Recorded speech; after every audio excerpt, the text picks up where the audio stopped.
Halo, selamat pagi teman-teman semuanya.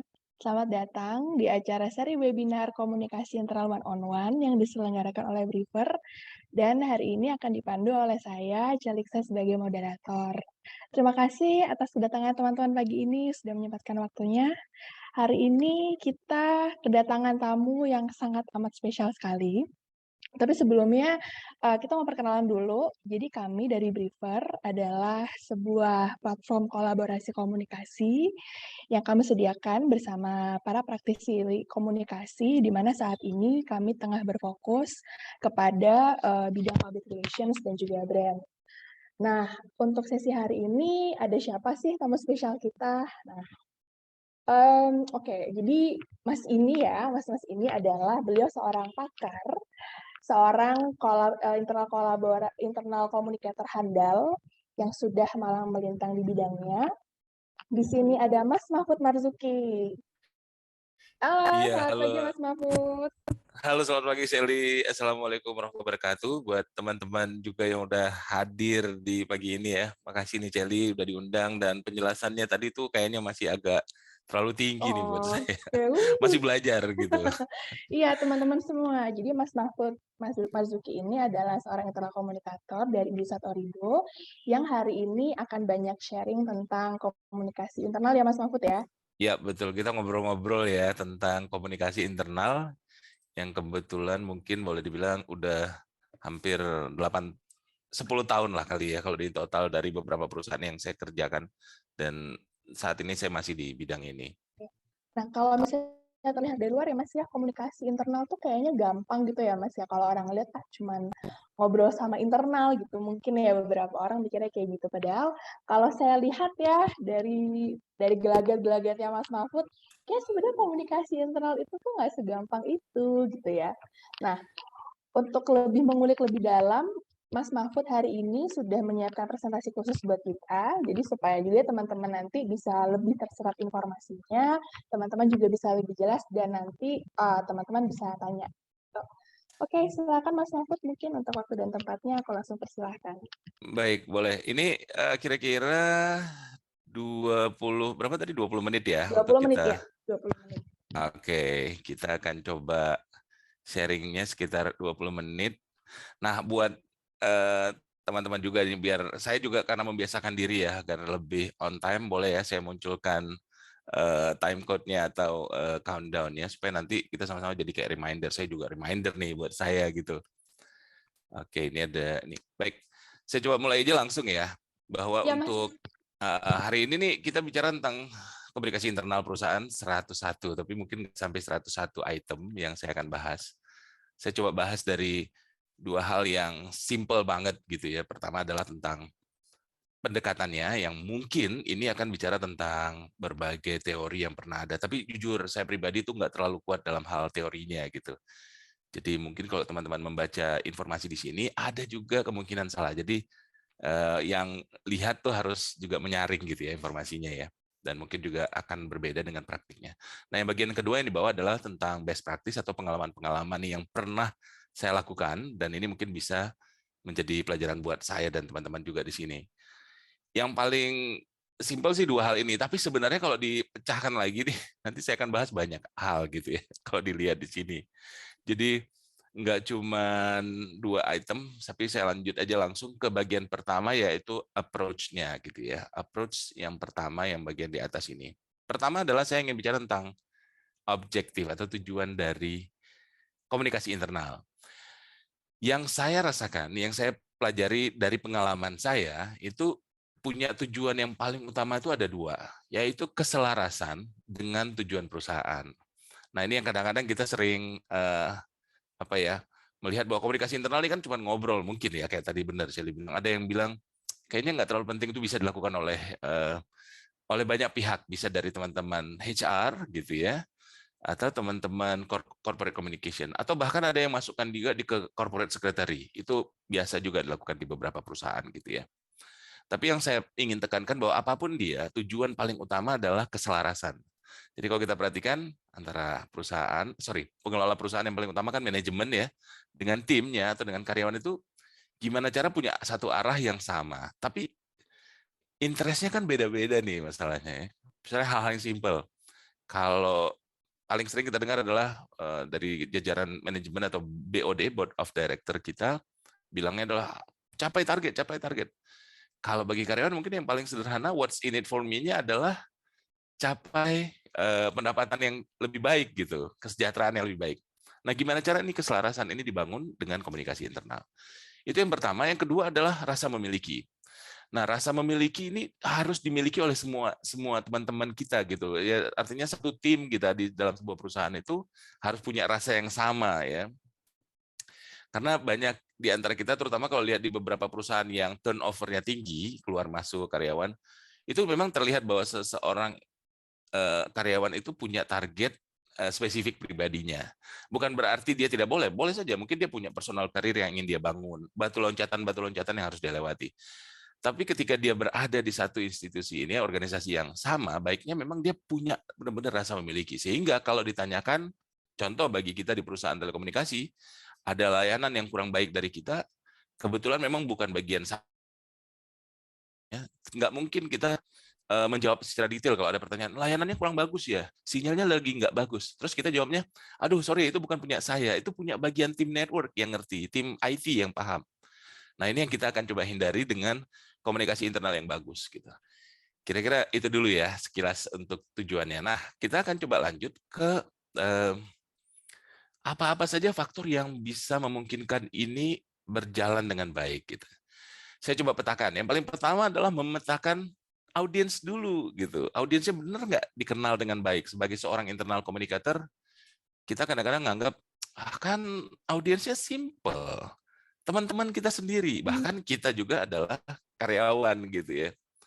Tapi pernah kebayang nggak ketika kita milah aja dalam 4 kategori, yaitu misalnya tradisionalis, yaitu orang yang maaf saya bilang tuh agak ya ikut arah lah istilahnya ya. Ikut arah aja. Kalau memang disuruh ya disuruh lakukan. Kalau memang dikasih informasi yang begini ya kita terima. Tapi inisiatif itu kurang biasanya. Atau yang kedua adalah resistance. Ini resistance ini benar-benar dia apapun dia tolak gitu. Kayak udah semangat gitu ya. Atau yang ketiga misalnya ada bystanders. Jadi dia punya standar yang berbeda. Kalau untuk orang lain dia akan lakukan, tapi kalau untuk saya tenang, saya beda lah gitu. Misalnya gitu ya. Ini ada orang-orang yang seperti ini. Dan yang kita harapkan sebenarnya adalah kita bisa mendapatkan yang keempat, yaitu change agent gitu. Agen perubahan. Kalau di perusahaan kami sebutnya istilahnya growth partner. Jadi teman-teman yang ingin tumbuh bersama gitu ya. Nah ini baru kita petakan 4 aja nih. Kita udah melihat bahwa audiens itu nggak sesimpel yang dibayangkan. Oke, yang kedua penting sekali adalah leadership dan willing-nya gitu ya. Kenapa? Karena pemimpin yang berada di organisasi inilah yang akan menjadi panutan pastinya gitu ya dengan karismanya, dan dia harus punya arah yang jelas gitu. Arah yang jelas tuh jangan, maaf saya bilang tuh seringkali kita melihat beberapa pemimpin di berbagai perusahaan yang saya ikuti, jadi nggak cuma di perusahaan saat ini ya. Itu kita tahu dia punya visi, misi yang jelas, pesan yang dia sampaikan secara verbal. Tapi begitu diturunkan, saya sebagai karyawan di bagian A bisa melakukan apa? Dia belum bisa sampai ke detail itu gitu. Memang mungkin bukan tugasnya, tapi harusnya bisa didefinisikan dengan baik sehingga kita sebagai internal komunikator itu bisa benar-benar tepat gitu loh, tepat komunikasinya. Kemudian pemimpin yang ada pun diharapkan benar-benar menjalankan apa yang dia bicarakan. Walk the talk ini penting sekali. Yang ketiga adalah be visual. Maaf, kadang-kadang nggak semua pemimpin itu ingin terlihat, bukan ingin, memperbolehkan dirinya itu tampil, padahal dia leader. Tapi dia nggak ingin terlalu terekspos. Ini agak beresiko sih bagi kita, ketika kita misalnya, gimana pun yang namanya pemimpin di organisasi kan seperti selebgram ya, di publik gitu ya.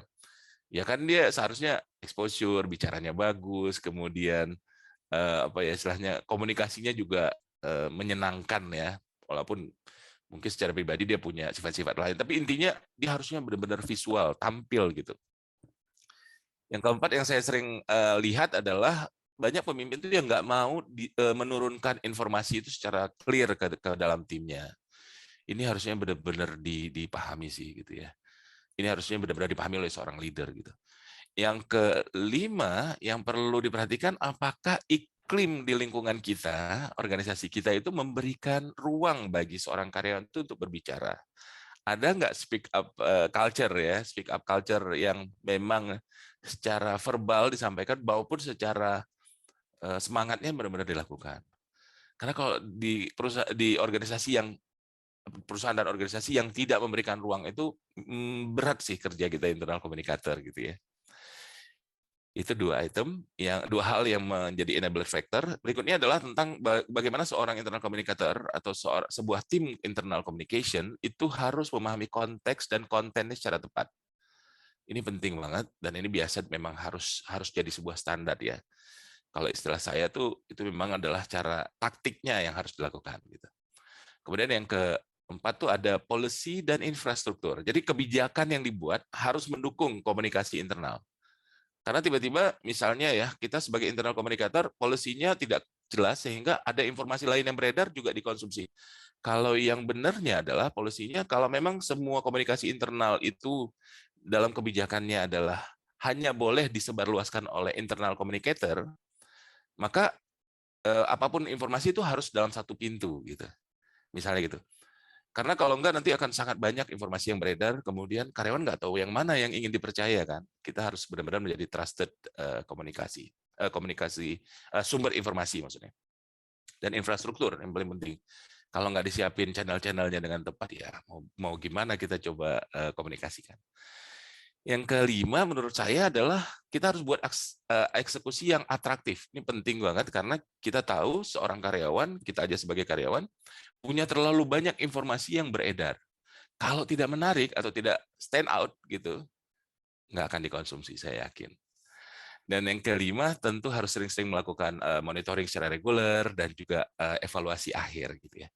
Ini kira-kira gambaran enabler factor-nya.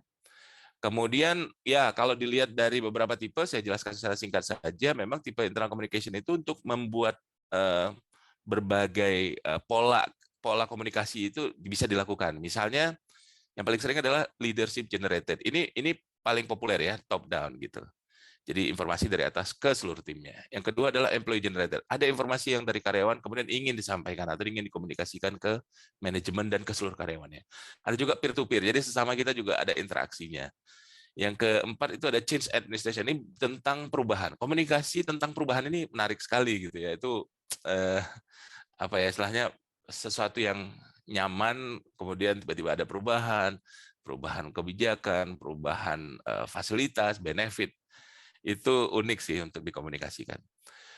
Kemudian ada perubahan tentang budaya kerja kita yang ingin dikomunikasikan juga gitu ya. Jadi ini komunikasi internal menjadi punya peran penting. Nah, krisis management, pengelolaan krisis ini nih benar-benar, jadi pengelolaan krisis itu satu hal yang harusnya dipersiapkan dengan baik, karena kondisi krisis itu harusnya bisa di-manage, itu pasti. Jadi jangan seakan-akan kita merasa mendadak terjadi, nggak tahu gimana. Wah, harusnya ada antisipasi. Nah, internal communication punya peran penting di sini. Tentu bekerja sama dengan berbagai tim. Yang berikutnya yang paling sering memang campaign, special campaign. Jadi misalnya dalam 1 bulan ini ada campaign yang harus dilakukan oleh seluruh karyawan, maka kita akan dukung penuh gitu.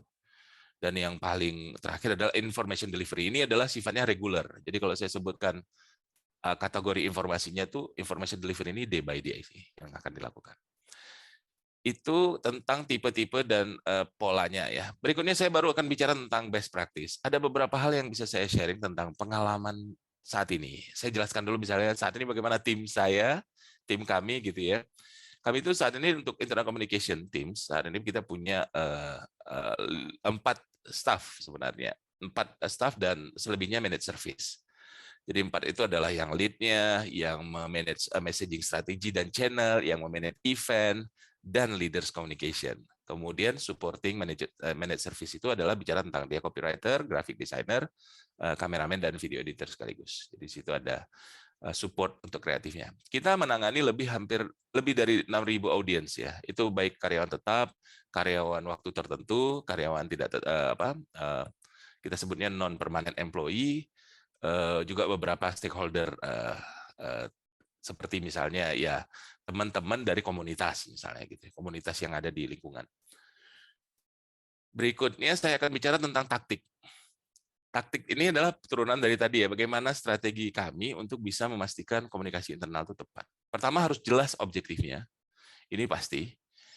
Yang kedua, kita mengidentifikasi siapa audiens. Ini harus dari awal, termasuk untuk spesifik ini ya, spesifik campaign gitu. Ini ada istilah yang harus dilihat, peran dari persona. Persona ya, mungkin teman-teman, ini salah satu cara pendekatan di mana kita meng-create persona-persona dari audiens kita, kemudian kita lakukan spesifik campaign. Memang kelemahan dari Intercom, satu yang paling saya rasakan adalah kita tuh biasanya menggunakan channel yang massive. Kita nggak bisa memetakan, oh saya hanya untuk kelompok perempuan saja di karyawan ini. Kita hanya untuk usia muda saja, usia tertentu yang gitu. Nggak bisa. Kenapa? Karena distribution list kita itu hampir rata-rata hanya bisa dibedakan kepada struktur organisasi sama lokasi. Itu pun lokasi kalau misalnya turnover-nya atau perpindahan orang-orangnya juga tinggi, misalnya dari teman-teman regional ke teman-teman di Jakarta, misalnya itu kita kan nggak tahu ya. Misalnya ini hanya ingin disebarluaskan untuk teman-teman di Jakarta misalnya, itu nggak bisa, susah sekali memang. Jadi itu harus di-manage sih audiennya. Oke, yang kedua udah, yang ketiga adalah what's in it for me factor. Ini penting sekali supaya komunikasi itu benar-benar terasa ada ininya, ada gigitannya gitu. Benar-benar serangan yang kita bangun ya. Saya menyebutnya serangan komunikasi yang kita bangun itu kena bila ada hubungan dengan kebutuhan karyawan juga. Sedikit-sedikit kita harus cari apa ini relasinya dengan hubungannya dengan kita. Jadi kalau nggak ada what's in it for me, buat apa sih buat gue gitu ya. Kalau di bahasa anak-anak sekarang itu ya pengennya buat apa gue lakukan ini gitu. Ini kadang-kadang nggak laku sih komunikasinya, dan itu harus kita cari strateginya. Yang keempat, kita harus pastikan channel-channel kita itu cukup atraktif, cukup update, dan memang cukup berbeda gitu dibandingkan dengan hal-hal yang biasa dilakukan. Jadi harus terus-menerus kreatif sih. Yang kelima ini tadi saya sempat bahas tentang mendefinisi, menjelaskan atau merencanakan serangan-serangan itu dibangun kapan. Jadi misalnya ya contoh, kita mau bikin sebuah event, di awal mungkin perlu ada teaser dulu kan.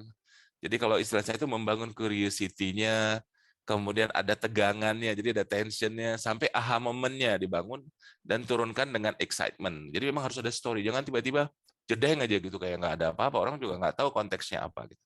Itu harus disusun dengan baik. Yang keenam, get kreatif. Saya pikir nggak usah terlalu banyak dibahas tentang ini. Semua teman-teman pasti cukup kreatif melihat dunia dan kontennya ini untuk melihat dunia ini menjadi konten yang menarik untuk sebuah komunikasi internal. Yang ketujuh adalah tailor and personalize. Gimana pun yang namanya informasi yang personalize itu akan memenangkan pertarungan komunikasi. Kalau bisa diusahakan semakin personal semakin baik gitu. Tapi ya namanya juga kita punya banyak audiens, tentu susah gitu ya. Dan yang kedelapan, udah kita rencanakan semuanya, ya tentu harus kita tahu eksekusi ini akan di-launch kapan, baik kaitannya dengan yang nomor 9, yaitu go live. Ayo, kita pastikan ini di-launch dengan tepat, sesuai dengan rencana. Karena eksekusi di go live ini, di momen yang kita ingin rilis, apakah event, apakah publikasi, sedikit aja glitch, kayaknya semua rencana yang udah dibangun mungkin bertahun atau berbulan-bulan atau berhari sebelumnya itu bisa gagal gitu. Ini penting banget. Dan yang ke-10 tentu kami akan selalu memastikan ada feedback positif maupun negatif sehingga itu kita bisa mengukur kesuksesan kita. Kira-kira ini yang bisa saya share untuk taktiknya ya.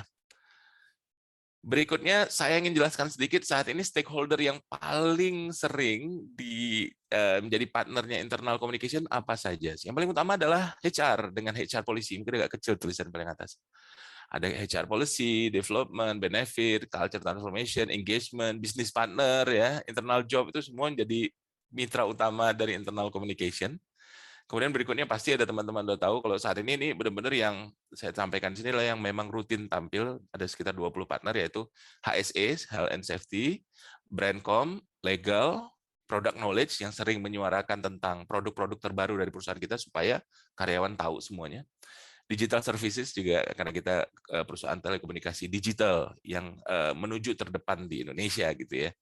Kemudian bicara tentang security awareness di IT, ada dukungan dari enterprise, internal audit, risk management. Ini menarik risk management karena cukup agresif gitu ya, supaya seluruh karyawan bisa memahami tentang pengelolaan resiko yang bisa terjadi kapanpun gitu.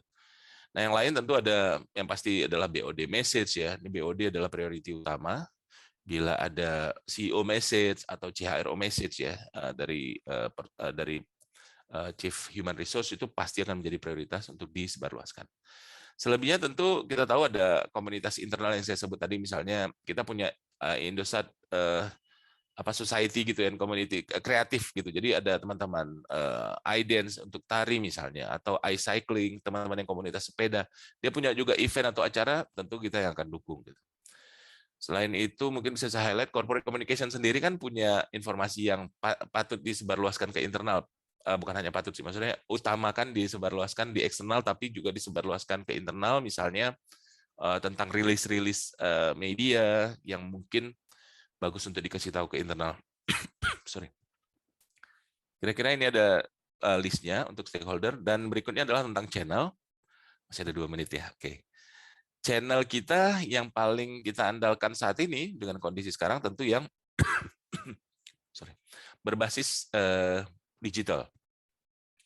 Jadi teman-teman mungkin udah punya semua nih channel. Tinggal sekarang saya coba share sedikit pengalaman saya.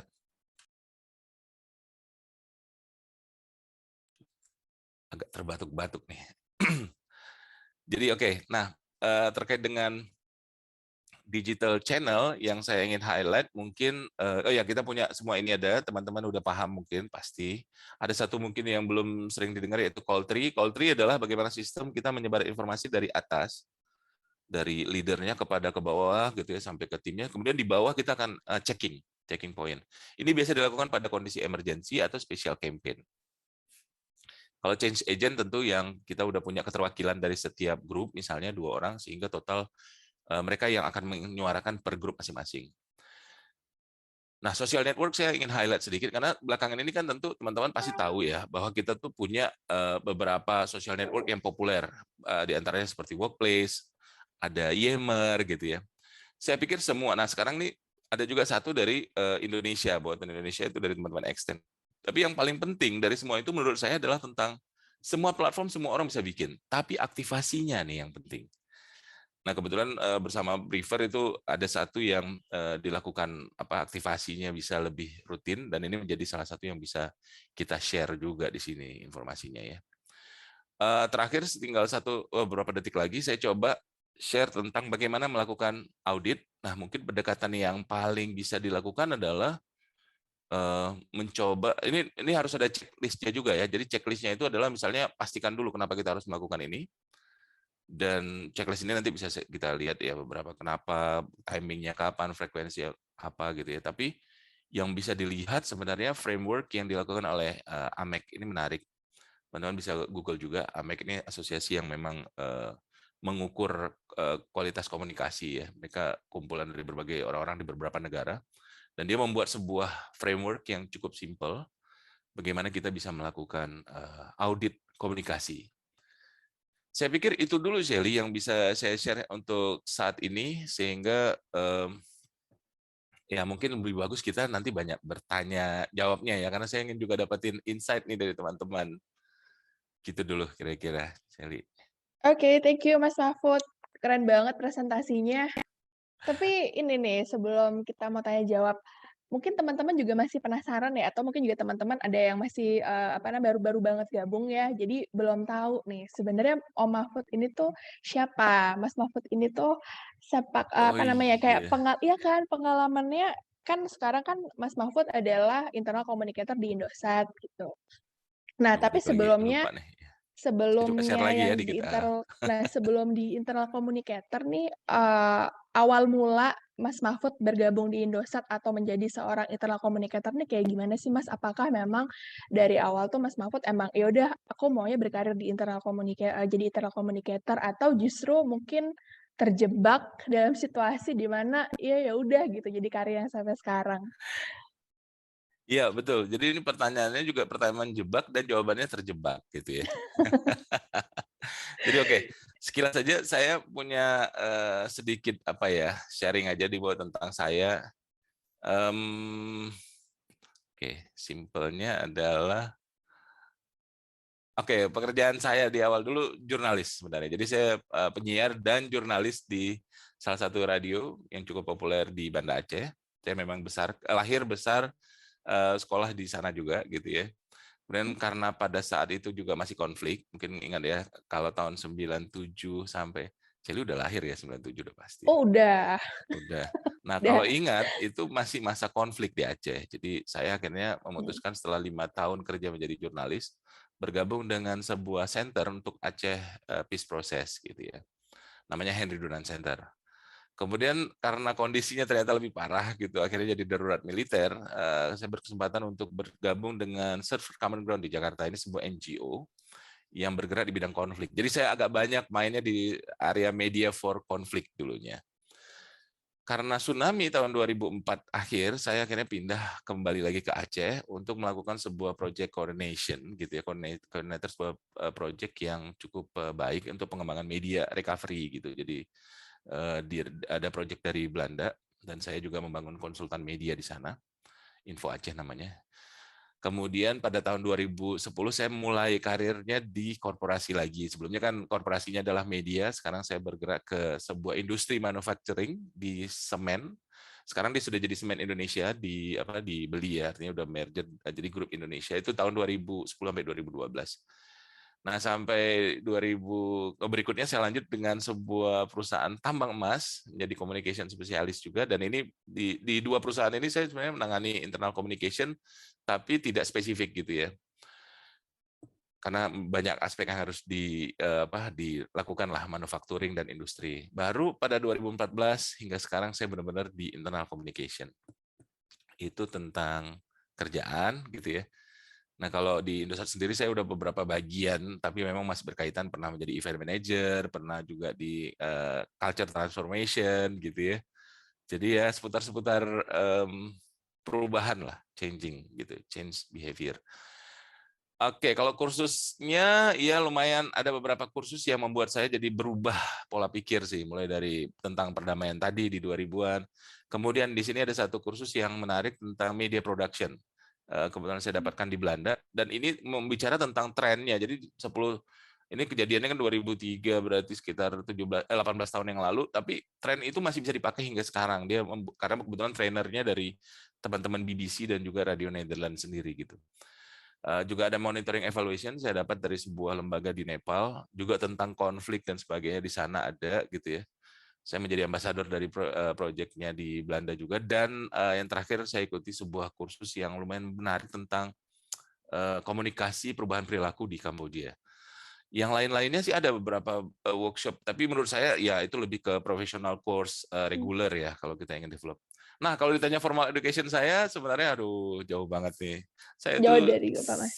Saya tuh sarjana teknik mesin sebenarnya. Oh, oke. Mechanical engineer. Bung gitu kan. Tapi saya pernah mengikuti sebuah non-degree program, summer course di Western Kentucky University tahun 2001 tentang international journalism dan media management. Jadi itu yang membuat saya agak lebih sedikit memahami tentang media lebih secara struktur kampus gitu ya, ala-ala kampus ya, walaupun saya nggak terlalu kuat di bidang itu. Sisi lain ya hari ini saya masih tetap kadang-kadang jadi voice over talent, dan juga saya sering menjadi media producer untuk beberapa production ya di luar dari pekerjaan di Indosat. Saya kadang-kadang bikin video-video pendek, kemudian jadi konsultan gitu. Gitu, Menarik makanya banget. teman-teman briefer. Menarik Ya banget, Mas sedikit-sedikit Mahfud. Kak, masih belajar. Iya, jadi dari teknik mesin terus malah jadinya senang dengan dunia komunikasi gitu ya. Waktu teknik saya hobinya ya jadi siaran kan, hobinya gitu. Kemudian setelah sekarang ya mekanik itu jadi hobi saya. Kerjaan yang benernya ya siaran. Siaran. Enggak juga sih, maksudnya komunikasi lah, mengkomunikasikan. Oke, thank you banget Mas Mahfud untuk perkenalannya. Nah, mungkin sekarang Siap. udah bisa masuk sesi tanya jawab ya teman-teman. Jadi kalau misalnya nanti teman-teman ada yang mau bertanya, langsung aja drop di kolom chat. Nanti akan ada beberapa dari teman-teman yang akan kita pilih untuk bisa dapetin giveaway. Tuh. Oke, nah dari tadi pas presentasinya Mas Mahfud ini menarik banget ya, dan yang jadi salah satu perhatian aku di slide-slide awal ya mengenai target audience. Target audience ini kan tadi Mas Mahfud membagi jadi 4 ya, ada yang tradisional, terus habis itu ada yang resistance dan lain sebagainya gitu, di mana masing-masing audience ini kan punya, pola pikir dan bahkan behavior yang berbeda-beda. Nah, bagaimana sih Mas Mahfud sebagai seorang internal communicator itu bisa, apa namanya ya, bisa meng-handle mereka gini, dengan berbagai macam, apa namanya, pola pikir yang berbeda, behavior yang beda gitu. Ada nggak sih Mas tips untuk bisa mengelola masing-masing audiens dalam situasi tertentu gitu? Oke, tips yang berdasarkan pengalaman ya. Mungkin Iya, saya bisa ambil dua bagian yang paling utama. Pertama adalah kitanya sendiri harus membangun interpersonal communication yang sangat baik sih dengan banyak teman-teman. Karena mereka adalah kita juga gitu. Audiens itu kita juga kan. Konsumsi komunikasi ini kan nggak cuman istilahnya nggak terpisah. Kita bukan hanya seorang publisher, tapi juga pada saat yang sama kita adalah audiensnya. Dan interpersonal communication ini harus dibangun tidak berdasarkan kebutuhan saja gitu. Misalnya gini, kadang-kadang sering kali kita tuh hubungin teman kalau kita lagi perlu aja, minta informasi ini dong gitu ya. iya, Nah, tapi kalau kita bisa maintain sehari-hari tanpa ada agenda apapun, saya rasa ini akan jadi sangat baik gitu. Ini saya dapatkan ketika saya juga jadi jurnalis. Misalnya, teman dari sebuah institusi itu berhubungan baik dengan saya sebagai wartawan, tanpa ada urusan harus publikasi, maka ketika satu waktu dibutuhkan tuh otomatis itu saya jadi pengen bantu. Ya. Saya jadi terbayang, oh hubungan media, misalnya media relation maupun hubungan internal communicator dengan audiensnya itu baiknya dibangun seperti itu. Itu sih. Kalau yang berkaitan dengan misalnya teman pertanyaannya kan mungkin tadi apakah misalnya bagaimana menghandle yang resistance gitu ya mhm, kira-kira ya. iya, iya, Kemudian yang ini lagi-lagi menurut saya ada waktu kita harus satu lagi melihat ada saatnya memang kita tadi membangun interpersonal communication dengan baik dengan mereka kita approach semua tanpa harus kita pilah-pilah yang tapi harus ada batasnya sih. Maksudnya batas begini. Kalau kira-kira energi kita untuk mengklarifikasi orang-orang yang resistance ini terlalu banyak habisnya dibandingkan dengan kita bisa mempengaruhi kelompok yang memang masih galau ya. Kan resistance ini saya pikir mungkin ada sekitar 20% gitu mhm. dari total populasi. Yang banyak ini kan generasi galaunya, generasi galau. Galau, Komunitas galaunya gitu ya. Lebih bagus kita pengaruhi aja nih yang iya, galaunya gitu daripada kita mhm. habiskan energi kepada resistor ini. Jadi gitu sih kalau menurut saya. Ada Jadi batasnya sih. strategi komunikasi di masing-masing audiens gitu gitu ya, Mas, ya? Maksudnya, nggak semua orang tuh kita, apa namanya ya, harus tanggepin dalam situasi tertentu gitu. Ada kalanya kita harus approach di beberapa, apa namanya, audiens yang memang lebih mudah atau lebih bisa dikelola gitu ya, Mas, ya, dalam situasi tertentu itu? Betul. Makanya saya menyebutkannya itu memang di selain udah dipilah-pilah, kemudian kita Mhm, tahu batasnya aja sih. Misalnya kalau memang mhm, kira-kira nggak bisa terlalu lama kita mengaruhi ini bagian yang menolak, ya udah kita mhm, fokusin deh sama teman-teman yang oke, kira-kira akan mendukung kita. Juga gunakan pendekatan yang apa ya key person gitu ya, atau kalau mhm, di populernya kita bilang KOL ya gitu ya. Jadi KOL, jadi ini ada KOL internal yang kita harus bangun juga, kita maintain gitu. mhm, Jadi seorang yang kalau ngobrol teman-teman yang lain tuh suka dengerin. Nah, mmm, itu kita deketin. Kita lakukan lah misalnya pendekatan yang natural saja gitu. Gitu sih saya pikir. oke. Nah, ini udah ada yang bertanya. Oke. Oke, Pak Mahfud mau tanya mengenai salah satu strategi dan taktis ketika melakukan implementasi komunikasi internal. Apa yang paling efektif untuk dilakukan bila terjadi krisis yang disebabkan oleh salah satu kelompok stakeholder, misalnya serikat pekerja, mungkin tanpa menyebutkan brand, boleh Betul. cerita pengalamannya? Boleh. Oke, Jadi silakan Mas. benar. Jadi ini pengalaman umum juga ya. Jadi bukan hanya bicara tentang saya perusahaan sekarang atau perusahaan-perusahaan yang sebelumnya, tapi ini pengalaman umum gini. Kalau saya melihat serikat pekerja itu harusnya ada ruang yang diberikan dalam publikasi kita gitu ya. Kenapa? Karena sebenarnya di sisi satu di serikat pekerja itu harus ada keseimbangan juga dalam hal mensosialisasikan kesepakatan atau perjanjian bersama dengan perusahaan. Ini agak spesifik memang. Nah, yang paling sering kita lihat adalah ketika ada problem baru dibahas. Kan ada di PKB-nya nih gitu, ada di perjanjiannya nih gitu. Nah, yang kita sarankan kalau menurut aku yang kita bisa lakukan sebagai internal communicator, pertama kita harus jelaskan juga dulu bahwa posisi kami adalah bagian dari perusahaan dan manajemen. Karena kadang-kadang serikat pekerja itu suka juga mengambil posisi, wah lu ngobrol sama kita tuh sebenarnya level serikat pekerja itu sama dengan level manajemen gitu, atau istilahnya ketua serikat pekerjanya itu sama dengan presdir gitu. Nah, kadang-kadang kan itu ada terasa ya di berbagai perusahaan nih, saya juga nggak usah sebut nama, dan saya juga lihat baca di beberapa referensi, itu dari awal sih sudah muncul itunya dulu tuh apa, boleh dibilang kayak levelnya gitu. Nah, internal communication kan tentu bukan pada level itu untuk bisa mengambil keputusan atau pembicaraan, tapi internal communication itu punya peran dalam mensosialisasikan apa yang disepakati oleh kedua belah pihak. Makanya saya pikir internal communication itu harus benar-benar bisa melihat itu juga jernih. Tapi harus benar-benar juga tahu porsinya di mana. Karena serikat pekerja sendiri itu kan harusnya juga punya tim humasnya gitu ya. Punya tim yang memang bisa memahami tentang aturan main ya, peraturan-peraturan yang berkaitan dengan ketenaga kerjaan pastinya. Nah, tapi kan juga jangan serta-merta kita hanya menerima informasi ketika ada satu masalah terjadi. Jadi makanya kalau istilah saya tuh krisis itu bisa di-manage apabila kita tuh memang punya persiapan dan kita willing. Ini kayak sekarang nih, maaf ya. Misalnya saya kan melihat kondisi kita nih, kita pikir memang iya nih krisisnya karena kondisi di luaran ya sedang krisis karena baik, maka ada krisis lain nggak sih yang harus kita manage? Misalnya krisis tenaga kerja. Sorry, ini internet saya masih kelihatan jelas atau Masih unstable dulu? masih Oh, bisa. Tadi agak bisa. keputus, Mas, tapi Agak keputus tapi ya. tapi udah sekarang udah Ya. nggak apa-apa. Nah, intinya begitu. Jadi saya ingin bilang kalau untuk serikat pekerja ini harus ada ruang juga yang cukup baik, tapi yang disosialisasikan adalah kesepakatan bersama dengan perusahaannya gitu. Karena kalau itu nggak disosialisasikan, nanti tiba-tiba muncul kita kan ada perjanjian begini, tapi ketika ada problem, kasihan sekali gitu. Mmm, Padahal konteksnya nggak harus ketika ada masalah dikomunikasikan. Saya pikir itu harus dibantu sih oleh mhm. internal communication. Oke. Tiap pertanyaan udah mulai banyak yang tanya. Oke, Iya oke ya, mungkin sudah bisa menjawab pertanyaan dari Mas Hani ya, untuk tadi jawabannya. Pertanyaan kedua, di sini tadi ada dari Mas ada tadi oh ya dari Mas Galvan ya, Denny oh Denny, oke. Ya Mas Denny, apa sih tantangan terbesar yang Mas Mahfud hadapin saat menjadi corporate communicator? Serta challenge ke depannya apa sih yang mau dicapai terkait peningkatan kualitas dari skill komunikasi sendiri? Boleh dijelaskan?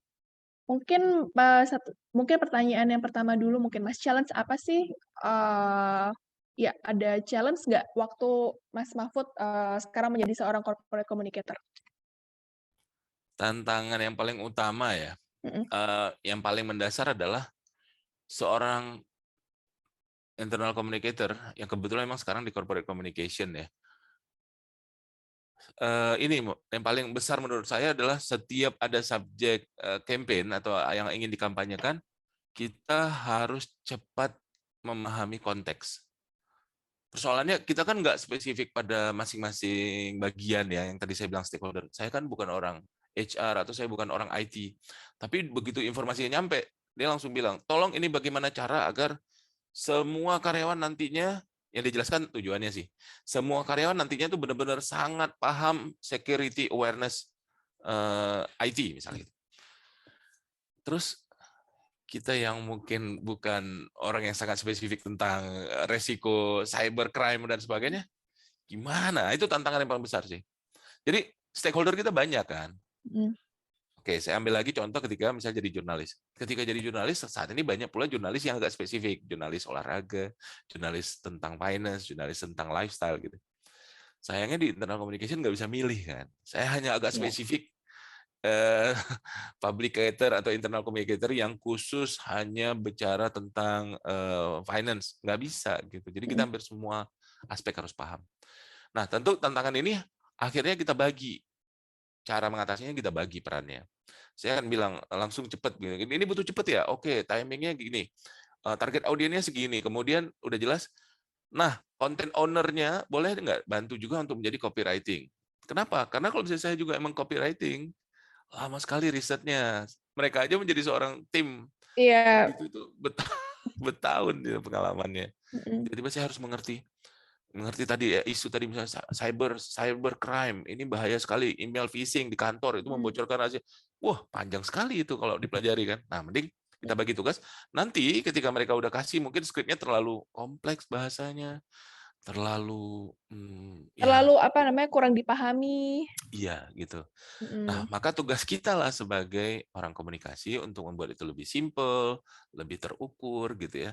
Kalau terlalu banyak kita pilah-pilah dalam beberapa episode kan gitu, nggak bisa satu episode acara talk show live kita bikin semua terjawab, nggak bisa kadang-kadang. Banyak banget infonya gitu.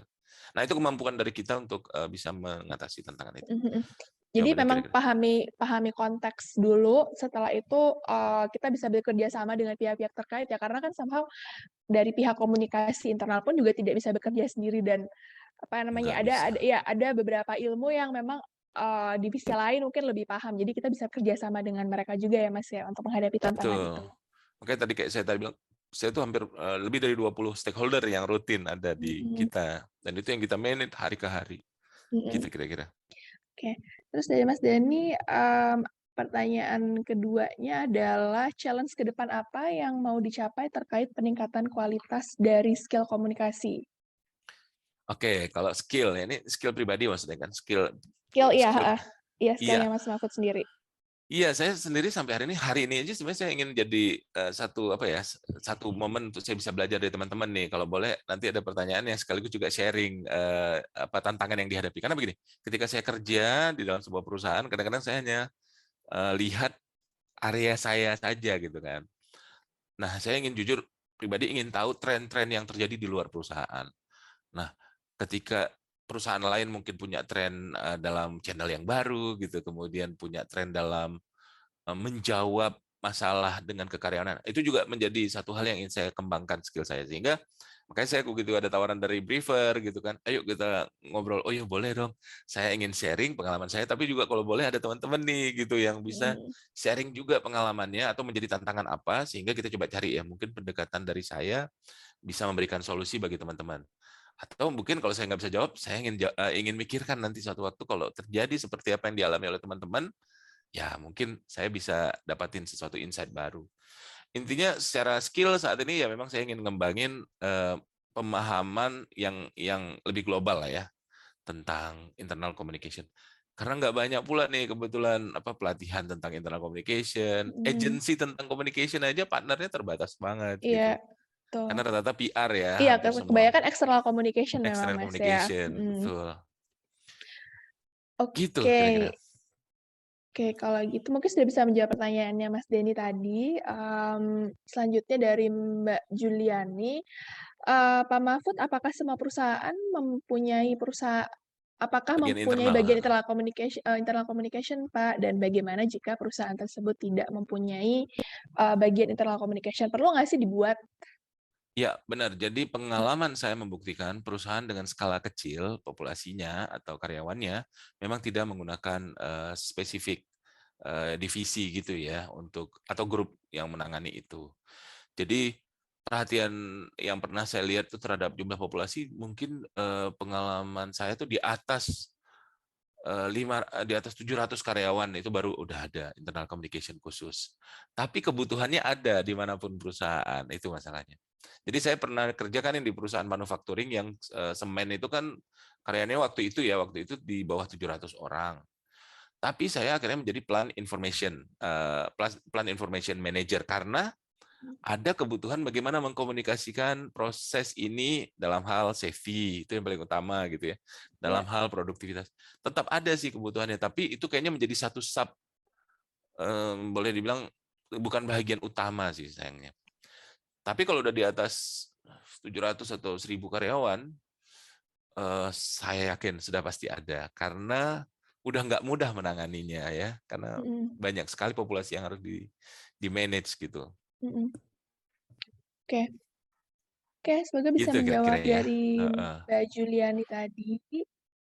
Next-nya mungkin dari Mas Gavan ya, Mas Gavan tanya, Boleh diceritakan nggak, Mas, contoh bagaimana mengoptimalkan sinergi antara tim komunikasi internal dengan HR supaya campaign-nya optimal untuk internal, gitu. Dan mungkin, ini mungkin ya tambahan pertanyaan terkait dengan pertanyaan dari Mas Galvan tadi adalah kalau misalnya nih kita sudah punya campaign gitu ya internal gitu, gimana sih, Mas, cara untuk meningkatkan partisipasi? Karena kan kadang-kadang kalau dari internal kan agak suka males-malesan ya buat ikut, buat partisipasi gitu.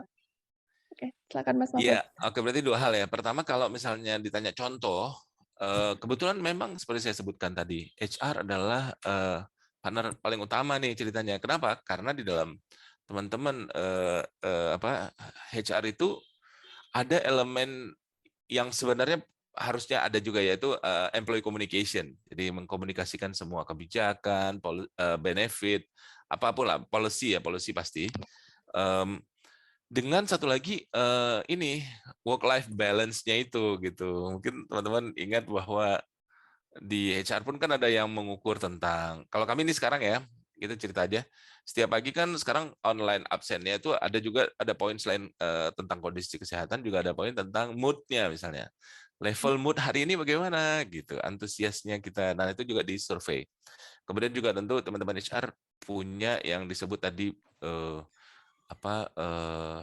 people survey-nya gitu ya di setiap akhir tahun tentang itu. Nah, komunikasi yang boleh saya kasih contoh yang paling optimal adalah ketika kita udah jelas dulu nih kampanye HR itu adalah misalnya kayak tadi kita ingin mengekspos keseimbangan kerja work Kerja. life balance Iya. pada saat lagi pandemi sekarang misalnya ya. Kita bikin loh satu buah campaign yang disebut dengan well-being hack. Well-being hack ini adalah kita bikin di dalam platform sosial media, sosial network internal kita tadi, kita bikin challenge gitu. Kenapa? Karena dengan challenge biasanya nih teman-teman tuh jauh lebih tertarik gitu loh. Jadi nggak cuma sekedar informasi kemasannya hanya kirim, nggak, tapi ayo kita tantang, tunjukkan kalau kalau saya sekarang ini bekerja di rumah pun tapi tetap bisa ada waktu untuk olahraga, ada waktu untuk mungkin yoga dan sebagainya gitu ya, atau bermain musik. Mmm, Nah, kalau kamu bagaimana? Gitu. Akhirnya udah kita semua bikin nih, kumpulkan tuh video-video pendek dengan caption. Nanti ada teman-teman yang hanya nunjukin hal-hal yang simple banget. Saya kalau lagi apa istilahnya lagi lelah, saya tinggalkan sebentar laptop, tapi saya bikin masakan yang enak gitu. mhm. Atau yang saya tetap aja sih sambil kerja di depan ikan cupang saya misalnya gitu. Hal-hal yang sederhana, tapi wah, engagement-nya diukur berdasarkan itu tadi, karena kita ada platform, jadi kita ukur gitu. Wah, ternyata ada komen. Sampai komen yang hal-hal yang sederhana. Nggak jumpa kita ya di kantor, tapi ngelihat lu dengan ikan cupang lu keren nih kayaknya. Gitu-gitu. Karena jarak dan kondisi sekarang kan nggak, kita WFH terus kan gitu. Jadi Mmm, itu yang akhirnya menurut saya, wah ini menarik ini ya, pola-pola begini. Dan itu kita lakukan secara rutin, reguler gitu. Ini kita juga dalam rangka misalnya kayak menjelang ulang tahun perusahaan, nanti kita bikin challenge lagi. Kita ada juga bikin kuis ala-ala kuis-kuis ala-ala TV gitu kan, karena bisa live streaming dan sebagainya. Jadi mhm, teman-teman kreativitasnya ya jujur harus berkembang gitu, harus melihat bagaimana tren yang ada di berbagai media yang populer, baik media sosial maupun media konvensional gitu ya, media itu harus bisa dibawa juga ke internal. Gimana cara deh? Kebetulan karena saya background di bidang broadcast, makanya saya lebih sering ngambil adaptasi bagaimana ala-ala TV gitu. Jadi ketika saya udah punya sosial platform tadi ya, saya nganggapnya itu seperti sebuah stasiun TV saya bikin gitu. Nah, mmm, nanti kerjasamanya dengan stakeholder kayak HR tadi, nanti mhm, spesifik kontennya jelas HR. mhm, Mungkin dengan teman-teman yang tadi saya bilang ada IT security tentang keselamatan data, lain lagi kita bikin kampanye gitu. mhm, mhm. Gitu ya Ini kira-kira. mungkin dengan kreativitas inilah yang nanti bisa ini ya, Mas, ya, meningkatkan partisipasi dari teman-teman di kantor ya, Mas, ya? Betul, itu yang saya sebut tadi attractive execution gitu. Mmm. Eksekusinya tuh harus atraktif. Karena setiap orang itu setiap hari itu terintervensi dengan email dari atasan, Iya. kemudian email dari, kan bener ya, maksudnya pasti Iya email iya atau iya. WhatsApp yang setiap hari itu. Nah, kita mau intervensi itu nggak ada cara kalau bukan bikin sesuatu yang atraktif. Iya, betul.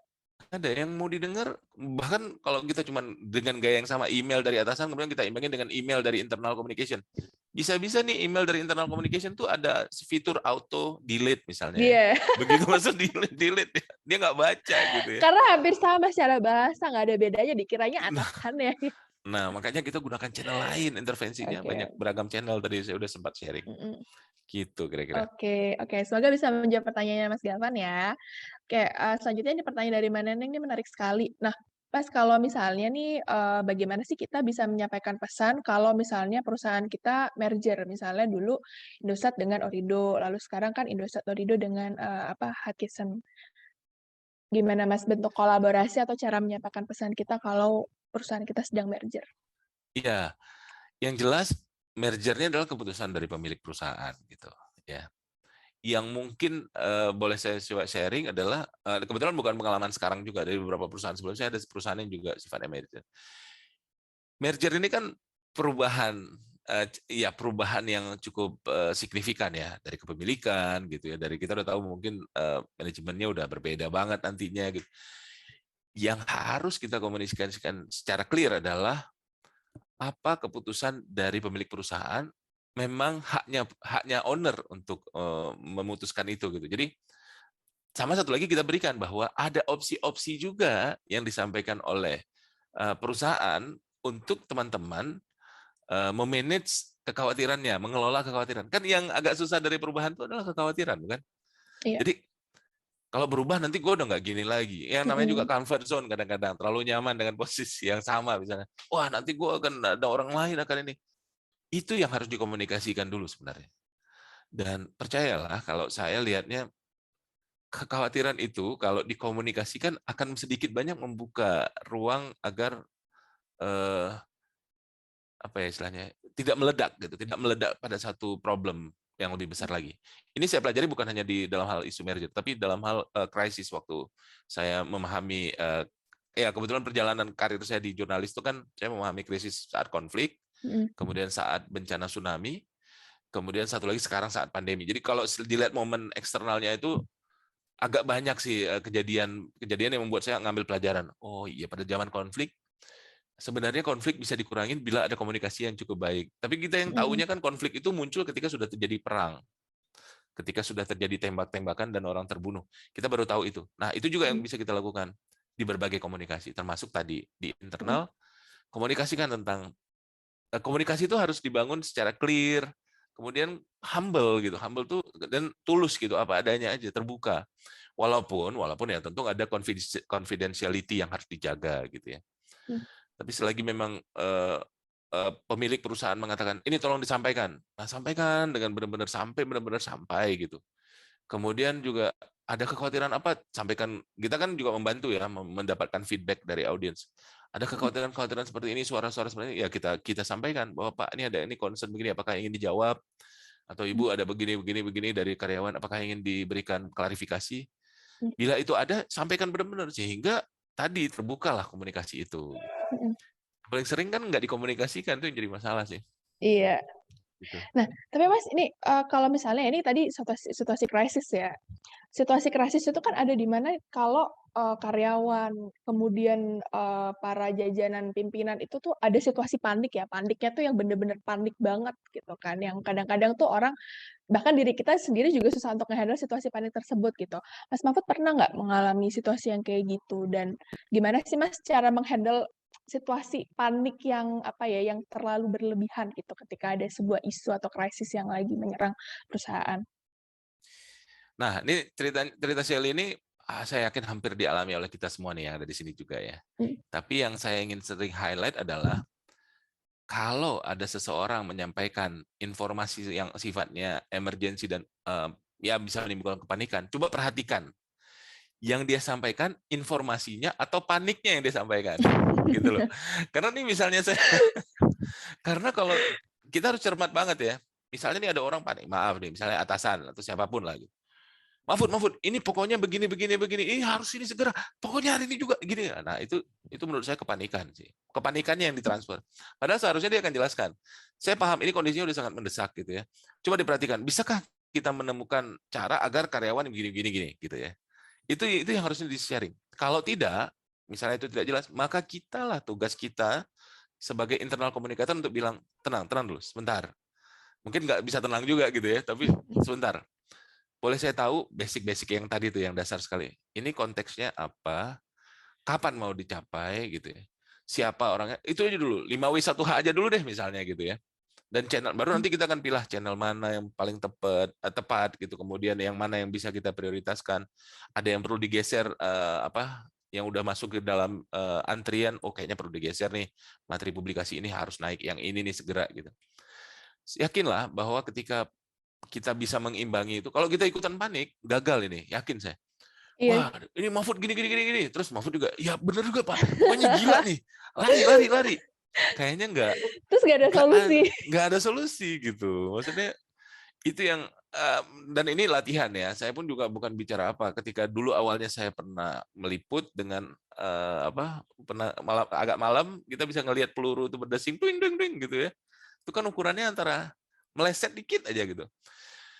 Tapi dari situ saya terlatih untuk bilang bahwa oh kalau kita udah siap pada kalau kita pergi ke satu lokasi dan kita tahu ini konflik, maka harus ada yang kita petakan, oh ada parit yang bisa kita berlindung gitu.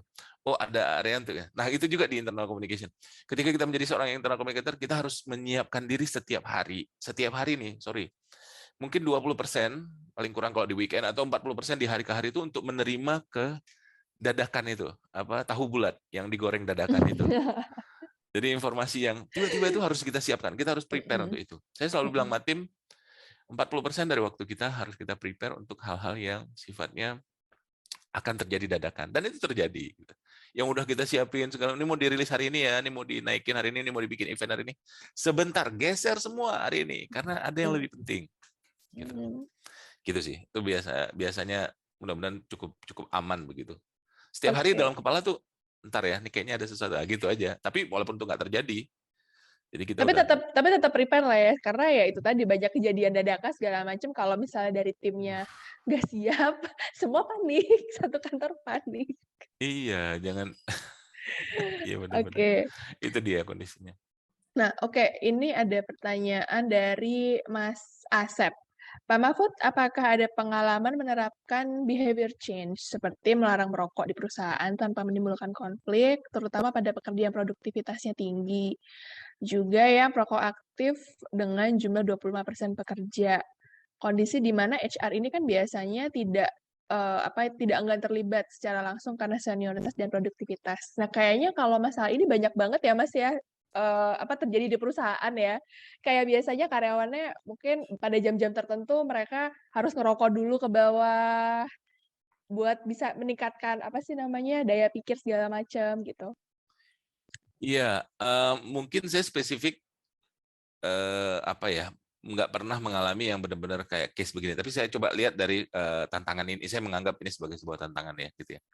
Gini, untuk komunikasi perubahan perilaku, sepengalaman saya, yang harus dilakukan bukan pada pendekatan bermain logika, bukan lagi pada taraf tataran itu, tetapi pendekatan bermain emosional.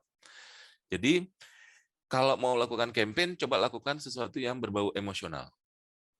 Karena kalau hanya berdasarkan fakta misalnya, faktanya adalah begini. Kalau Anda melakukan ini, it's not Nggak make sense nggak anymore. ngaruh Nggak nggak gigit. ngaruh. Tapi kalau melakukan pendekatan emosional, dan mungkin ini karena sekilas saya baru tahu case-nya, oh gini nih. Langsung saya kebayang adalah tentang menjelaskan atau membuat sebuah story gitu ya, membuat sebuah story tentang hal-hal yang berdampak kepada hal-hal yang menyakitkan gitu. Misalnya gini, pain point-nya dari sebuah merokok. Tapi saya kadang belum tahu case-nya apa gitu ya. Mungkin merokok di area yang memang boleh merokok, tapi kok terlalu banyak sehingga area merokoknya kayaknya nggak cukup. Misalnya saya nggak tahu apakah ada orang yang juga bekerja di daerah yang berbahaya misalnya. Nah, kalau kita dapatin misalnya di area yang berbahaya, maka yang harus kita ceritakan efek dari atau dampak dari perilaku itu gitu. Dan di dalam komunikasi perubahan perilaku yang saya pahami juga harusnya diberikan alternatif idea. Nggak bisa kita hanya bilang, kamu salah, kamu jelek, kamu buruk. Nggak bisa gitu. Tapi tentu harus ada komunikasi yang menjelaskan, pernah lihat nggak ada cara yang lebih baik daripada yang kamu lakukan. Jadi kita jelaskan dulu pain point-nya. Misalnya ini kalau ini kebakaran, maka perusahaan ini akan hampir dipastikan akan mengalami kerugian. Dan dampak dari kerugian ini adalah tentu ada PHK nantinya. Tentu akan ada pemotongan kerja misalnya gitu. Karena perusahaan udah kebakaran, mau dia ngapain. Ini singkat aja, tapi jujur butuh analisa yang lebih kuat dalam storyline. Nah, yang kita sampaikan bukan nanti akan kebakaran, nggak bisa, itu nggak makan. Tapi yang kita cerita adalah pilihan kita gampang sekali sekarang. Ingin perusahaan ini lanjut dengan kondisi yang lebih baik, dengan kondisi yang stabil, tapi resikonya minim karena nggak ada kebakaran, atau Anda bisa bayangkan satu waktu mendadak perusahaan ini akan collapse. Misalnya gitu-gitu. Jadi komunikasinya akan dibangun ke arah sana. Hari-hari Anda tuh nggak setiap hari, nggak bisa lagi datang pagi-pagi ke sini karena perusahaannya sudah nggak ada.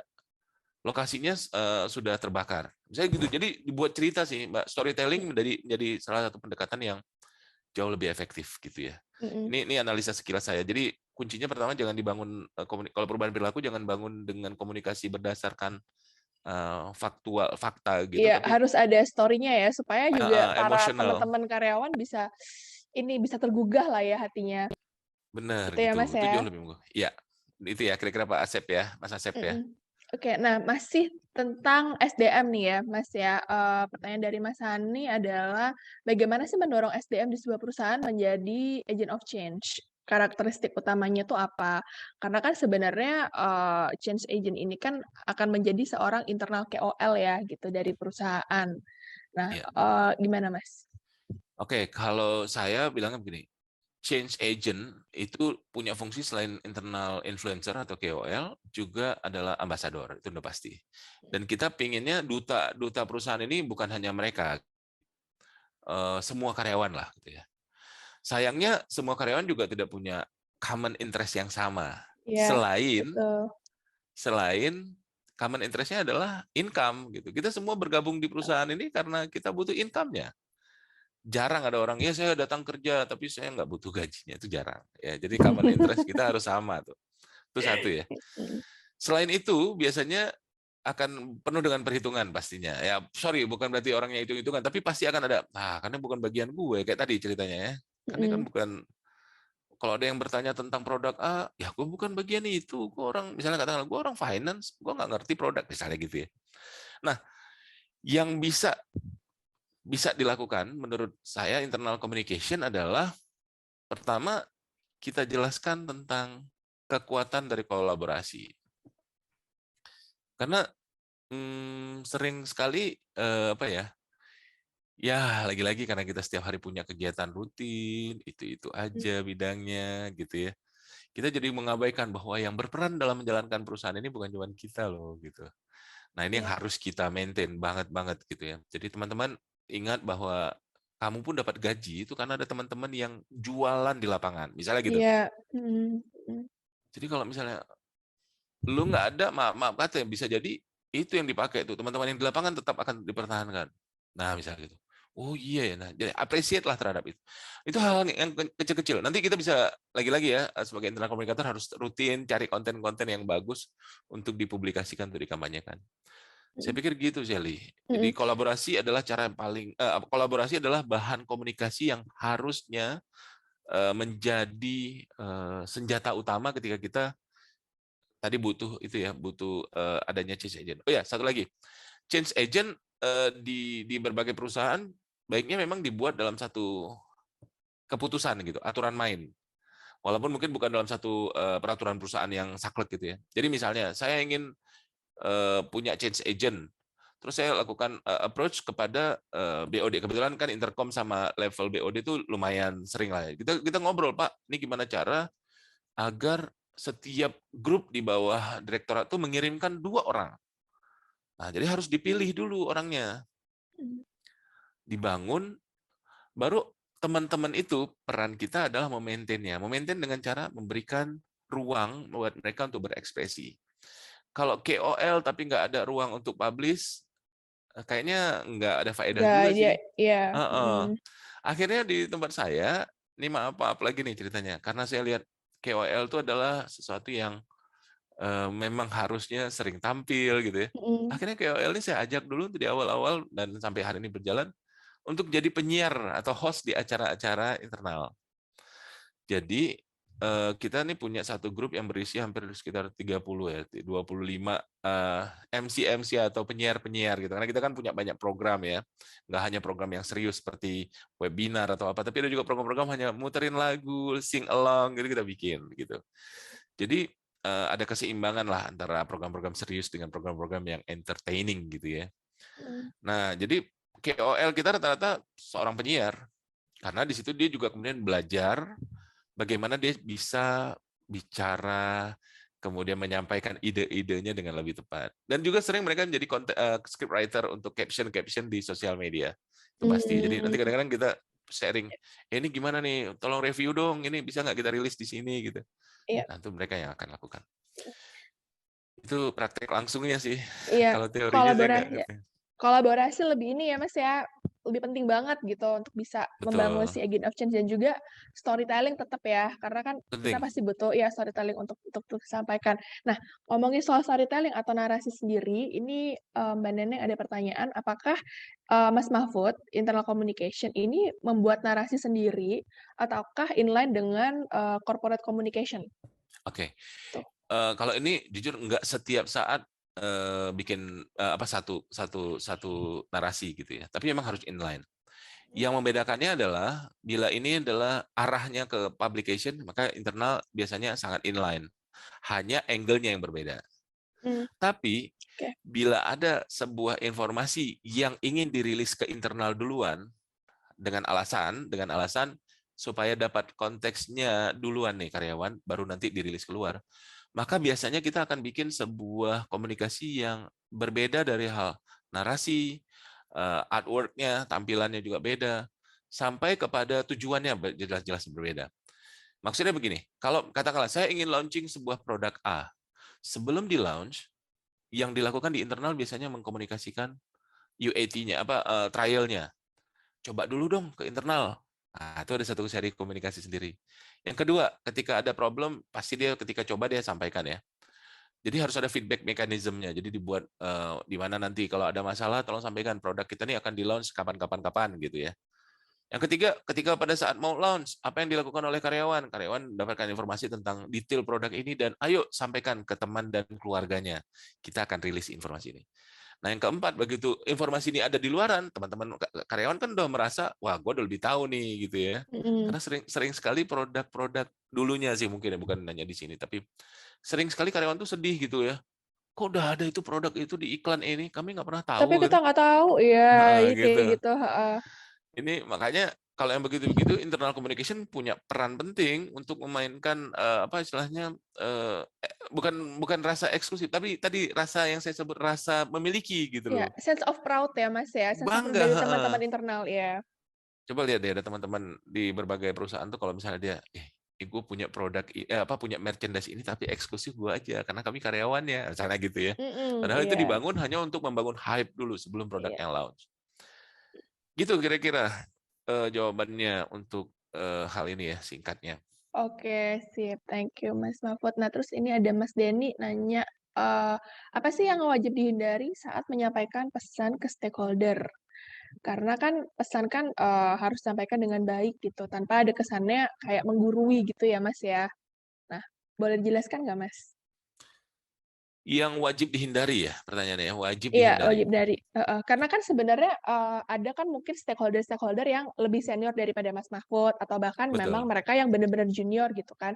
Nah, untuk bisa menyiasati supaya pesan ini tuh bisa tersampaikan dengan baik, tapi kayak terkesannya kita juga tidak, apa ya, mungkin tidak Menggurui. menggurui, ya kan, habis itu kesannya juga kita tidak yang terlalu berlebihan, itu seperti apa, Mas? Supaya nggak menyinggung perasaan satu sama lain gitu. Biasanya kan ada nggak enakan ya kalau dari sisi internal kalau salah ngomong dikit. Oh iya itu ya. Pertama aku rasa harus dibangun dulu tingkat kepercayaan sih ya. Kalau aku nggak tahu ngerasa ini bukan berarti mau sombong atau apa, tapi aku ngerasa teman-teman di perusahaanku saat ini sangat percaya kepada informasi yang dilakukan oleh kami.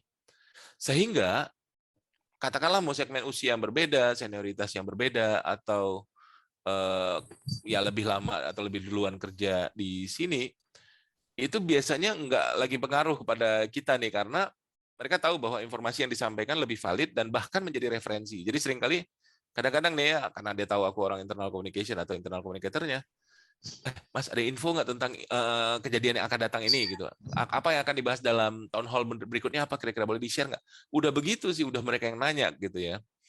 Tapi bila ini terjadi, katakanlah kebetulan case ini mungkin terjadi di salah satu perusahaan lain ya, misalnya nggak menghindari agar tidak panjang lebar nih kayaknya kuncinya. Maka yang pertama adalah saya sering bilang posisikan kita sebagai memang kita adalah karyawan yang tidak spesifik tahu terhadap informasi itu. Misalnya gini, hari ini kita dapat informasi tentang web security tadi, web atau cyber security. Kan seperti saya bilang tadi, memang selain saya bukan orang IT-nya atau orang yang paham tentang itu, saya juga membayangkan kalau karyawan disampaikan informasi yang detail, kompleks, begini semua ini, pasti nggak akan ditelan gitu loh, nggak akan dikonsumsi. Jadi kayaknya pertama saya harus cek dulu nih, kalau saya jadi audiens, saya tanyakan langsung nih dengan narasumbernya, ini kalau dibahasa simpel kan apa sih istilah ini? Phishing email. Phishing email apa ya? Anda punya kesempatan dicuri nih datanya kalau Anda mengklik email ini gitu. Oh gitu tujuannya. Nah kita cari formula agar dia lebih simpel. Maka itu yang harus dihindari adalah mengkomunikasikan dengan bahasa yang kompleks, Hmm, memuat informasi yang sangat banyak dalam satu durasi atau space yang terbatas. ya. Sering ya kita punya, ini kayak hari ini aja misalnya saya punya 1,5 jam untuk acara begini. Tapi informasi yang saya mau sampaikan ada 1.001, bukan 101 lagi, udah 1.001 macam. Kayaknya nggak akan ketelan juga nih hari ini, nih. Nggak akan Mm-mm. dikonsumsi juga sama teman-teman di sini Ya. gitu ya. Jadi kalaupun banyak sekali yang harus, ini kata si ownernya nih, nggak bisa nih, harus komunikasi A, B, C, D ini semua harus disampaikan. Saya tinggal challenge, Mas, kalau atau Mas atau Mbak gitu ya. Kalau informasi ini saya sampaikan ke Mas aja nih, tapi Mas bukan orang bagian ini nih, ngerti nggak sih berapa lama Mas pelajari? Gitu aja. Oh iya juga sih. Nah, akhirnya dia pilah informasi ini yang kayaknya utama. Jadi dibuat skala prioritas. Masih banyak juga saya bilang, boleh nggak kita pecah menjadi beberapa sequel gitu, series. Episode 1 kita akan siapkan jadi 5 episode. Episode 1 bahas A, B, C, D. Kekuatan media kan tentu apalagi dengan tren sosial media sekarang, singkat, padat tapi sering lebih bagus daripada panjang, materinya lama, membosankan, terus jarang-jarang pula lagi acaranya, gitu loh. Jadi yang betul-betul pendek itu harus lebih sering, gitu. Itu Mm-mm. lebih bagus. Saya pikir itu sih. Oke. Nah, Mas, apa namanya tadi ya, Mas Mahfud sendiri kan punya banyak banget program ya di internal gitu. Ya. Nah, apa sih Mas yang membuat program-program yang Mas Mahfud ini bikin itu sukses? Jadi pengukurannya itu seperti apa sih? Apakah memang pengukurannya itu hanya partisipasi ataukah pengukurannya ini adakah changing behavior tadi atau kayak gimana, Mas? Sebenarnya pengukurannya? Iya, jadi gini, kalau diperhatikan pengukuran ini kan terkadang aku ceritakan dulu tantangan dalam sebuah pengukuran ya. Ya. Tantangannya adalah yang diukur itu eh, yang diukur tuh bagian mana? Tadi kalau di bagian slide aku tadi tentang apa audit komunikasi audit itu, yang diukur tuh bagian komunikasinya atau pesan yang disampaikan efektif apa sampai atau tidak atau dampak dari komunikasi ini apakah tadi muncul perubahan perilaku atau enggak. Ini yang benar-benar harus dipastikan dulu dari awal karena Oke. itu pendekatan pengukurannya pun atau monitoring juga beda. Misalnya, kalau kita ingin mengukur sebuah dampak dari sebuah komunikasi, tentu harus ada kayak sebelumnya apa dan setelahnya apa, pre dan post campaign. Biasanya saya melakukan dengan lebih agak pendekatan kualitatif ya. Jadi kita interview dulu tadi dari teman-teman growth partner atau agent perubahan kita tanya beberapa orang. Biasanya saya by pribadi gitu saya hubungin satu-satu. Ini pernah tahu ini enggak? Kira-kira kalau kita komunikasikan seperti ini. Nah itu kita catat, kemudian kita lakukan campaign, kemudian kita ukur di akhir. Ada perubahan ini enggak? Kira-kira udah lebih clear enggak? Komunikasinya cukup enggak? Gitu-gitu. Karena kita nggak akan sangat bisa perfect melakukan ini karena maaf ya, Intercom ini sering banget melakukan aktivitas. Sehingga kalau satu itu dilakukan sangat-sangat perfect dengan bikin assessment, Hmm. bikin kajian, survei, habis waktu nanti kita dengan staff yang terbatas gitu ya. Tapi dengan cara-cara sederhana tadi, itu bisa dibuat dalam sebuah report gitu. Itu untuk kualitatif yang dikuantifikasikan. Jadi misalnya kita akan ambil sampel 10 orang yang udah kita wawancara, sekian banyak pertama kali nggak paham tentang konteks ini. Setelah kita lakukan campaign, biasanya kita lakukan mereka lebih paham misalnya. Kemudian kalau bicara perubahan perilaku, ya tentu pertanyaan dan surveinya atau interviewnya diarahkan ke arah sana. Misalnya apakah yang udah berubah dari keseharian teman-teman gitu kan. Nah, kalau yang mengukur yang komunikasi yang jelas ada call to action-nya itu jauh lebih mudah biasanya. Misalnya, Oke. ayo ikut uji coba produk A sebelum di launching. Dia punya target 500 partisipan nih dari sekian ribu karyawan. Nah, itu kan lebih mudah terukurnya gitu.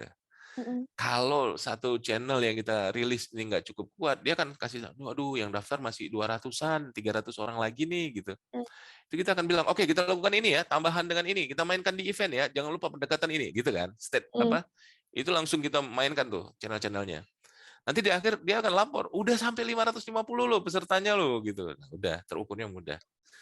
Jadi gitu cara metode pengukurannya, Sally, ada yang Oke. kualitatif, ada yang Mm-mm. kuantitatif. Nah, Banyak lagi kalau sih pengalaman hal lain.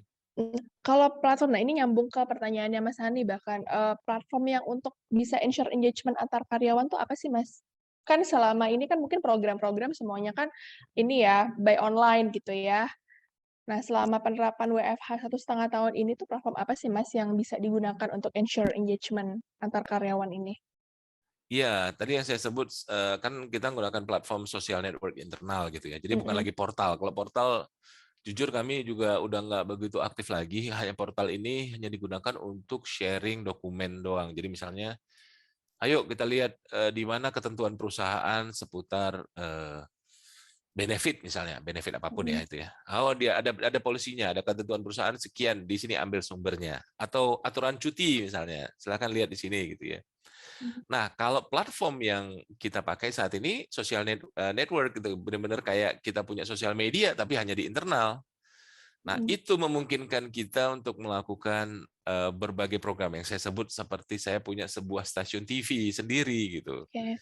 Nah, untuk pengukurannya menariknya dengan era digital dan kami juga perusahaan telekomunikasi digital, itu semua bisa diukur dengan tepat. Jadi kita melakukannya dengan apa ya engagement rate-nya, reaction-nya dan Oke. sebagainya. Kemudian nanti kita juga analisa beberapa respon dan komen terhadap sebuah pelaksanaan sebuah campaign. Pertanyaannya Mmm. apakah ada momen face to face dengan Mmm. standar protokol kesehatan? Nah, Iya. ini memang berdasarkan kondisi ya. Jadi pada saat kan tahu pandemi pandemi sendiri ya sempat cukup pertama awal tinggi, kemudian agak flat, tiba-tiba tinggi lagi kemarin gitu kan. Mhm. Kemudian Iya. sekarang udah mulai turun lagi. Tentu kita melakukan itu sesuai dengan keadaan dan kami biasanya ya menyebutnya dengan program apakah itu virtual ataukah itu menggunakan hybrid atau real set gitu ya Iya. settingannya Mhm. ini. Tapi tentu yang kita belum pernah sampai hari ini lakukan adalah seperti zaman-zaman dulu yang semua ngumpul di sebuah auditorium, itu belum bisa kita Iya. lakukan pastinya. Kemampuan kita lah yang membuat experience-nya, pengalaman yang dirasakan oleh teman-teman audien itu sama, itu harusnya ya kemampuan kreatif kita nih ceritanya. Mmm. Gimana cara membuat acara yang ada di dalam kotak-kotak begini nih, Iya, tapi tetap bisa engage, ya bisa tentu lebih dengan seru, lebih variasi. engage. Iya. Nah, Mas, terakhir tuh, nah kan ini tuh kan banyak kita kan sering banget ya namanya Zoom online gitu kan, dan Saat ini pasti juga gitu. saat sekarang juga kan gitu. Gimana sih Mas, cara mungkin ada tips sendiri dari Mas Mahfud ya ke teman-teman dari teman-teman internal gitu, untuk mengatasi Zoom fatigue? Jadi biar mereka tuh nggak capek banget yang tiap hari mereka Zoom Zoom Zoom Zoom gitu. Bener, kalau ditanya caranya, aduh ini pertanyaan pertanyaan yang menantang sekali Kak Kosane.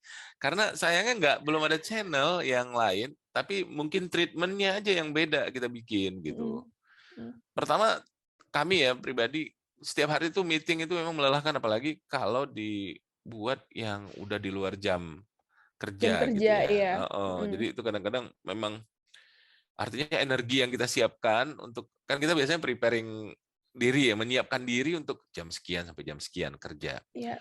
Tapi yang namanya di bagian kita tuh tentu standby gitu ya posisinya. Nah, pastinya sih variasi program sih. Jadi kami itu nggak cuman melulu bikin program yang, karena gini, kecenderungan kita meeting ini hampir rata-rata tuh yang berpikir, Iya, memahami, kemudian melakukan iya, gitu.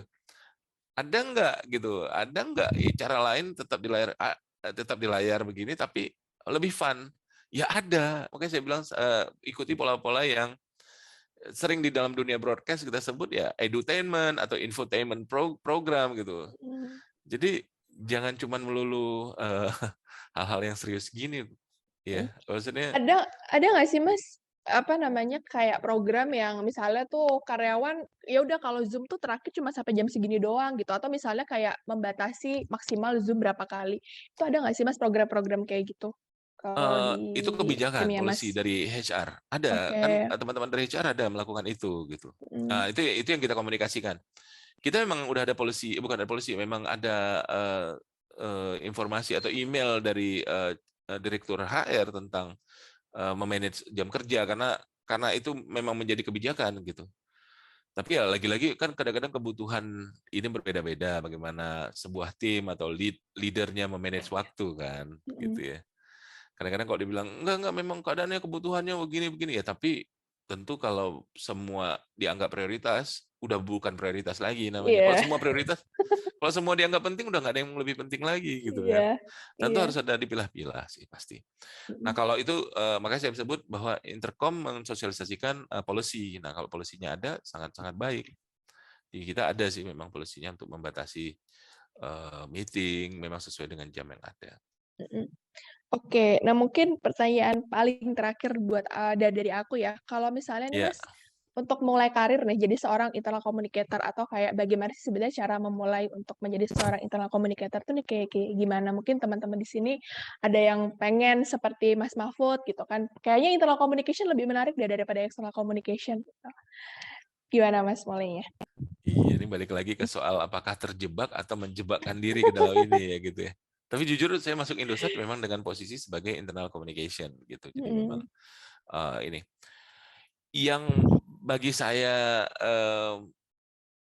apa ya, membuat atau caranya gitu ya, cara menjadi seorang internal komunikasi yang paling sederhana adalah memahami audiens yang dianggap sebelumnya itu simpel banget kan, itu kan karyawan gitu. Tapi percayalah, makin kita kenal, makin kita tahu bahwa dia juga karyawan dan kita juga karyawan, itu pergolakannya jadi beda gitu. Beda nih dengan kalau saya punya audiens publik. mhm, Publik, saya bisa melakukan pendekatan dengan interest-nya yang dia punya. Kalau di kita internal harus dipastikan common interest-nya adalah sama-sama pekerja, sama-sama karyawan ya, sama-sama anggota tim. Tapi yang kita harus ingat di luar daripada itu interest-nya beda-beda banget dan susah. Maksudnya susah di mapping gitu. Karena kalau dibilang kayak tadi ya, misalnya saya bilang bisa bantu nggak menjadi duta terhadap produk ini? Kan bukan bagian saya gitu. Belum apa yang rejection akan bilang begitu. Padahal kalau dikaji lagi bottom line-nya itu kita sama-sama dapat gaji di sini loh, misalnya kasar gitu ya. Tapi kan nggak bisa, kadang-kadang boleh nggak posting ini di sosial medianya? Lah, saya nggak mau campur sosial media pribadi saya taruh materi-materi perusahaan. Saya nggak mau gitu-gitu. Nah, itu ada juga tuh. mhm, Jadi iya, dia bisa misahkan. Jadi ya gimana ya? Kalau saya nganggap ini jadi tantangan gitu. Jadi makanya untuk yang pertama sekali memahami siapa audiens ini menjadi sangat penting. Memahami siapa yang kita komunikasikan dan siapa yang akan menerima informasi kita itu menjadi sangat penting. Itu dulu caranya. Yang kedua ya skill interpersonal communication kita, mhm, kemampuan kita pendekatan pribadi maupun pendekatan secara organisasi ya. Misalnya karena saya punya jabatan ini gitu, tapi jangan dipakailah itu. Lebih bagus tingkatkan interpersonal komunikasi yang humble dan sincere gitu, yang benar-benar tulus gitu, yang bukan gara-gara lu ini dekat sama manajemen ya, lu ngobrol gini gitu. Enggak gitu. Kita komunikasikan. Yang penting tetap penting dijaga. Misalnya confidentiality harus dijaga ya dijaga. Nggak bisa mhm, kita udah tahu nih kejadiannya polanya begini di belakang layar tiba-tiba kita jadi ember bocor ya nggak boleh. Namanya mhm. juga Itu kan makanya ada disebut disclaimer kan gitu. Mmm, Karena yang pernah paling sering terjadi adalah komunikasi di internal kita rilis di dalam nggak usah hitungan jam, hitungan menit itu udah naik ke media online. Waduh, sedih sekali gitu gitu. Ya walaupun nanti bagian cuman kita udah sebutin, tolong kita jaga bareng-bareng. Ini informasi mhm, hanya untuk internal gitu. mhm. Gitu kira-kira dua hal tadi ya. Mungkin tadi pertama adalah tentang memahami audiens yang paling penting. Yang kedua adalah interpersonal Personal communication skill. communication. Mm-mm. Oke, thank you banget Mas Mahfud buat sesi tanya Sama-sama. jawabnya, keren Makasih banget. juga ya buat teman-teman yang udah bertanya. Saya butuh input-input juga nih gitu. Iya, ya kalau gitu aku tutup untuk sesi hari ini. Terima kasih banyak untuk Mas Mahfud, Terima kasih juga ya untuk semuanya. bisa sharing bareng Saya sama juga. kita. Terima Iya. kasih juga untuk teman-teman yang sudah hadir di sini untuk partisipasinya. Sampai jumpa lagi di acara seri webinar Briefer berikutnya. Selamat siang semuanya, happy weekend.